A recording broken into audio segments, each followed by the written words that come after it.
صباح الخير. في مصطلح كبير وناس كتيرة ما تعرفوش وهتستغربوا لما تسمعوا مني. ما تبقاش سفنجة. يعني ايه ما تبقاش سفنجة؟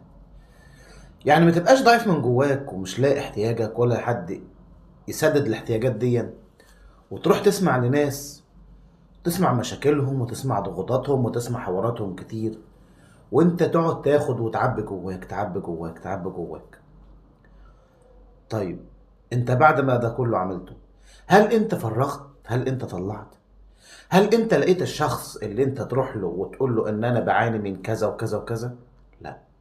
انت فضلت تستمع وفضلت تتحمل وفضلت تاخد وتعبي وبقيت زي البالونة، وهيجيلك وقت من كتر الضغوط واللي بيحصل جواك وهتنفجر، وانفجارك ده مش هيكون حلو ليك. هنتخيل ان المنديل ده هو السفنجة. هات سفنجة معايا وخش على شوية مية كده هون وبلهم. السفنجة بتعمل ايه؟ بتشرب المية، بس ساعة ما بتنزل المية بتنزلها واحدة واحدة واحدة. انت كده، انت من جواك هش، لكن ساعة ما بتستحمل بتستحمل كتير، ولما تيجي بتنفجر بتبقى صعب. خد بالك دايما ان انت محتاج، برضو محتاج اللي يسمعك، محتاج اللي يبقى حافظ اسرارك، محتاج الشخص المناسب اللي انت تفرغ معاه طاقتك، محتاج برضو ان انت تقول ايه اللي وجعك. مش هتفضل تستحمل كتير، لان هيجيلك وقت فعلا فعلا هتقع، والوقعة بتاعتك دي مش هتبقى سهلة ليك، الوقعة بتبقى صعبة.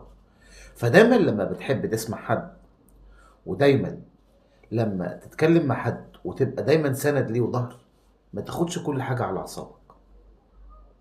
حتى لو انت مرونتك العصبية او النفسية صعبة شوية او هشة، حاول ان كل شيء يتقالك مش لازم تاخده على نفسك وعلى أعصابك، لان انت لما بتاخده على أعصابك بتتعب ازيد ازيد. دايما بنقول يا جماعة، لما بيحصل معايا موقف زي كده والاقي نفسي دخلت في دوامة ان انا بقيت مخنوق ومتضايق، افرغ مشاعري. اسهل طرق ان انا ممكن اعتزل شويه، نص ساعه، ساعه الا تلت، واجيب ورقه وقلم واكتب مشاعري على الورقه والقلم دي.